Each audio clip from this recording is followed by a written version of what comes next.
ब्रह्मदेव श्री बेचू बाबा जी की चरित्र का हम सब आश्रय ले रहे थे और संक्षेप में उस प्रसंग को हम सब ने श्रवण किया। एक वैदिक देवता होते हैं, एक लोक देवता होते हैं। वैदिक देवता वो हैं जिनका विधान वेदों में है, वैदिक देवता। एक लोक देवता होते हैं जो हमारे आप जैसे संसार में थे, मनुष्य ही थे, लेकिन उनके जो दिव्य कर्म हैं उन्होंने उन्हें देवत्व प्रदान कर दिया। मानव शरीर ही एक ऐसा शरीर है, मानव योनि ही एक ऐसी योनि है जहाँ हम स्वतंत्र हैं और हम ये निश्चित कर सकते हैं कि मुझे जाना किधर। दो ही तो रास्ते हैं, भलाई और बुराई। दो ही तो विचारधारा है, आसुरी और देवी। जाना किधर है, हमें तय हमको ही करना है। माने और सरल शब्दों में कहें तो हमें देवत्व की ओर जाना है या राक्षसत्व की ओर, हम स्वयं इसका निर्णय हमको करना है। हम चाहें तो मानव शरीर से देवता बन सकते हैं और अगर देवता नहीं बने फिर तो राक्षसत्व की ओर जाना ही है हमको। भगवान श्री राम ने कहा है ना कि ये जो मानव शरीर है, बड़े भाग्य मानुष तन पावा और सुर दुर्लभ सदग्रंथ निगावा। साधन धाम मोक्ष कर द्वारा पाई न जेहि परलोक समारा। ये मनुष्य शरीर, मानव शरीर देव दुर्लभ है। अनेक सत्कर्मों का फल है मनुष्य बनना। हम लोग मनुष्य बने हैं, इसका अभिप्राय अनेक सत्कर्म हमने किए हैं और तब कहीं जाकर के हमें ये मानव योनि प्राप्त हुई। कहा कि ये मोक्ष का द्वार है मानव शरीर, माने मोक्ष के द्वार पर हम खड़े हैं। जरा सी चूक हुई तो फिर हमें 84 लाख चक्कर लगाना पड़ेगा। जैसे कोई सूरदास जी को वैष्णव माता मंदिर में आना हो आपके, अब सूरदास जी उधर से आ रहे हो, किसी से कहें मंदिर में जाना है और कोई उनको मंदिर की दीवार पकड़ा देगी, दीवार के सहारे सहारे चले जाओ, द्वार आएगा, घुस जाना, मंदिर में आपका प्रवेश हो जाए। अब दीवार पकड़ के सूरदास जी आ रहे थे, द्वार आने ही वाला था मंदिर का, तब तक शरीर में खुजली होने लगी। अब दीवार छोड़कर शरीर खुजलाने लगे और चलते गए, द्वार छूट गया, आगे निकल गए, फिर उन्हें उतने ही चक्कर लगाने पड़ेंगे, तब कहीं जाकर के मंदिर का द्वार उनको मिलेगा। ऐसे मानव शरीर पाकर अगर हमने अपने मोक्ष का उपाय नहीं किया तो फिर हमें 84 लाख चक्कर लगाना ही पड़ेगा, कोई हमें बचा नहीं सकता है। इसीलिए भगवान श्री राम कहते हैं ये तो साधन धाम मोक्ष कर द्वारा। लोक और परलोक दोनों मानव शरीर से ही बनाया जा सकता है।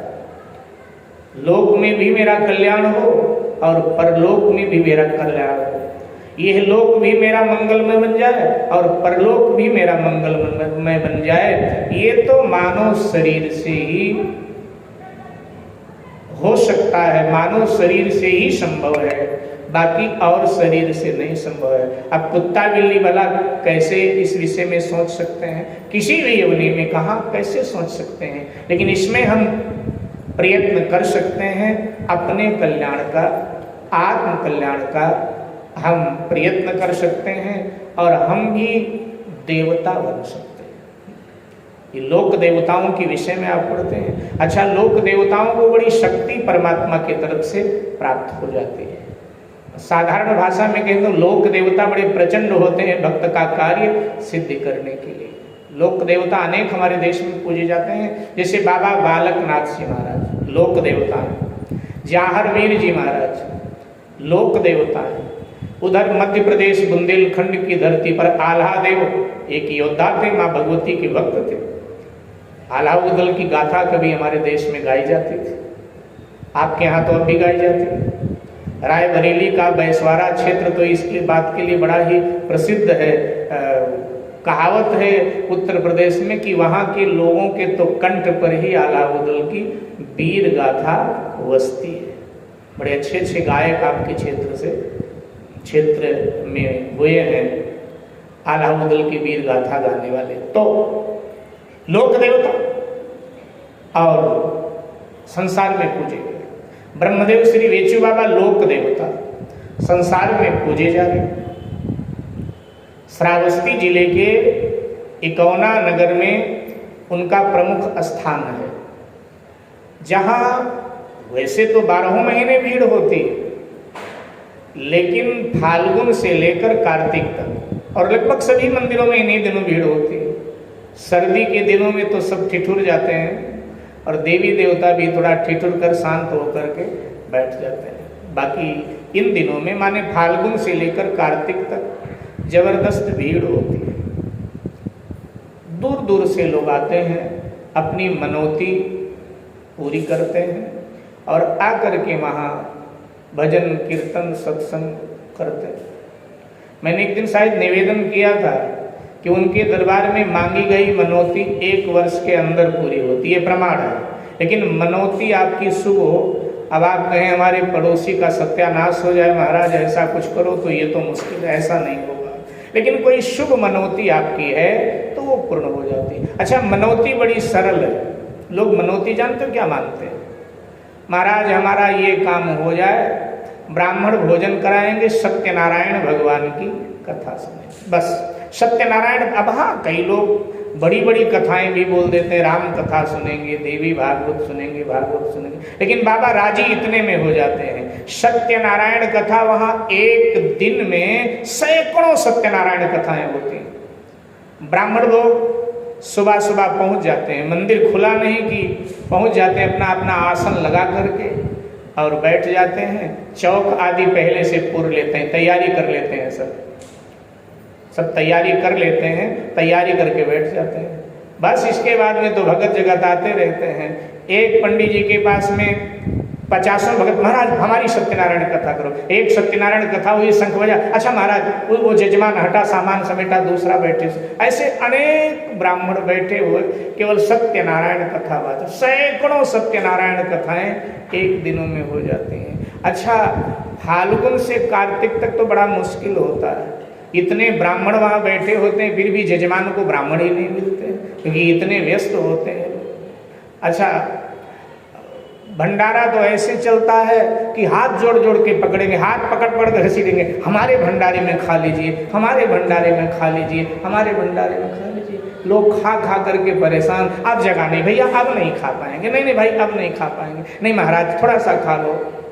सभी ब्राह्मण समेत सभी लोग जो भी वहाँ पहुँच गए, भैया भोजन करके जाना, हाथ जोड़ जोड़ करके भोजन, इतनी भीड़ होती है। अच्छा, एक और वहाँ का प्रमाण है, उनके यहाँ जो भी भोग भंडारा चलता है, गाय का घी और कोई घी नहीं चलेगा। गाय के घी में ही भोग भंडारा बनेगा। जिनका सामर्थ्य नहीं है दाल चावल खिला देते हैं, लेकिन पक्का भोजन तो गाय का घी होना चाहिए।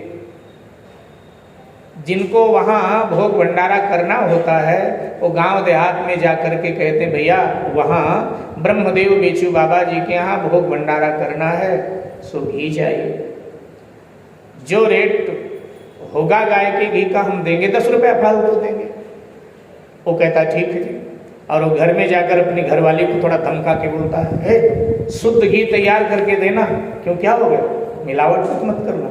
वहाँ महाराज के बाबा के द्वार पर भोग भंडारा करना है, इसलिए शुद्ध होना चाहिए, तो शुद्ध घी होता है। अच्छा, फिर भी किसी ने कोई गड़बड़ी किया तो जैसे वहाँ भंडारा वहीं बनेगा, वहाँ सब जगह बनी हुई है भोग भंडारा बनने की, तो भोग भंडारा बनाएंगे आप भी, आप बनाएं, अपना हलवाई लगाएं, जो भी करें, लेकिन बनेगा वहीं दरबार में, वहाँ सब व्यवस्था है बनेगी। तो जैसे कढ़ाई में आप घी डालेंगे, अगर जरा सी कोई मिलावट उसमें हुई ना तो एकदम से आग निकलता है, उसमें से सब छन्न हो जाता है, एकदम से जैसे लगता है कि कढ़ाई धुली हुई रखी है, सब खत्म। और फिर लोग कहने लगते हैं देखो मिलावट दे दिया था। तो ऐसी मान्यता, ये घटनाएं आज भी घटित होती है, मैंने स्वयं देखा है अपने आंखों से, आज भी ये घटनाएं वहाँ घटित होती है। एक पहले बाबा जी पुरी मंदिर में रहा करते थे, पुरानी माताओं को पता होगा, अयोध्या के थे, पुरी मंदिर में रहते थे। पुरी साहब का प्रचार प्रचार भी उन्होंने बड़ा किया था जब इलेक्शन हुआ था। यहाँ भी आते थे, यहाँ भी आके बैठते थे। उन्होंने बताया अस्वस्थ थे, कोई बीमारी हो गई थी और वो ठीक नहीं हो रही थी। तो किसी ने उनको कहा, तो उन्होंने कहा कि ठीक है। तो उन्होंने बाबा के यहाँ मनौती मांग लिया कि आपके द्वार पर ये साधु आएगा माथा टेकने, महाराज हमें ठीक करो। धीरे धीरे वो ठीक हो गए, और जब ठीक हो गए तो वो बता रहे थे कि हम वहाँ गए। तो वहाँ गए तो कहते हैं जो प्रसाद आदि हमें चढ़ाना था, अब ज़्यादा तो हम कुछ कर नहीं सकते थे, जो मनौती थी वो प्रसाद वगैरह की कहते हैं हमने चढ़ाया। इसके बाद में कहते निकल रहे थे, लोगों ने पकड़ लिया, बाबा भोजन करके जाओ। सब अपने अपने तरफ घसीटे। मैंने कहा अच्छा एक एक पूड़ी सभी लोग लाओ। कहते हैं 65 पूड़ी आ गई, 65 लोग ले आए। मैंने कहा भाई आधा खाऊंगा, आधा बांध के ले जाऊंगा, क्या करूं, इतना तो खा नहीं सकता। कहते हैं उधर लोग ले गए रसोई दिखाने के लिए जहाँ भंडार बनता है। कहते हैं अब किसी बहन को भोजन करवाना था, ब्राह्मणों को बाबा का भोग लगवाना था, तो तैयारी कर रही थी। इतने में उसने घी डाला ही था कढ़ाई में, और जैसे घी डाला तो एकदम से ऐसे लगा कि मानो ये कमरा ही जल जाएगा। कहते इतने जोर से आग उठी और सब खत्म। हमने कहा ये क्या? बोले बाबा मिलावट है घी में। कहते हैं हमने स्वयं देखा कि कढ़ाई में हाथ लगाओ तो कोई चिकनाहट भी नहीं कढ़ाई। कहते हैं जो पहली बार गए थे दृश्य देख करके सब अचंभित हो गए। तो यही मान्यता वहाँ की है। सत्यनारायण कथा, बस सत्यनारायण कथा बाबा को बड़ा प्रिय है। सत्यनारायण कथा बाबा को सुनाओ और थोड़ा बहुत भोग भंडारा बाबा का कर दो, बाबा राजी होकर के और मनोकामनाओं की सिद्धि किया करते हैं। अब यहाँ बाबा का आना ऐसे अकस्मात हो गया, ऐसे मन में विचार बना एक बार कि करते हैं। इसके बाद में कुछ परिस्थितियाँ ऐसे आई, हमने कहा नहीं कुछ नहीं करना, छोड़ो क्या करना। अब एक दो बार वो फिर स्वप्न में जो है हमें दिखाई देते थे। अब हमने घर पे चर्चा किया तो बोले जब बोला था तो करना चाहिए, करो। हमने कहा चलो ठीक है। तो बाबा अकस्मात ही उनको यहाँ आना था, आके बैठना था, सो आ करके यहाँ वो बैठ गए। यहाँ आपके रणजीत नगर में भी एक जगह आके वो बैठ गए हैं। ऐसे अचानक आ गए, ऐसे ही अचानक आए। एक पंडित जी वहाँ रहते थे, उन पंडित जी को ऐसे ही सपना अपना दिया तो आए और आ करके वहाँ भी विराजित हो गए। तो लोक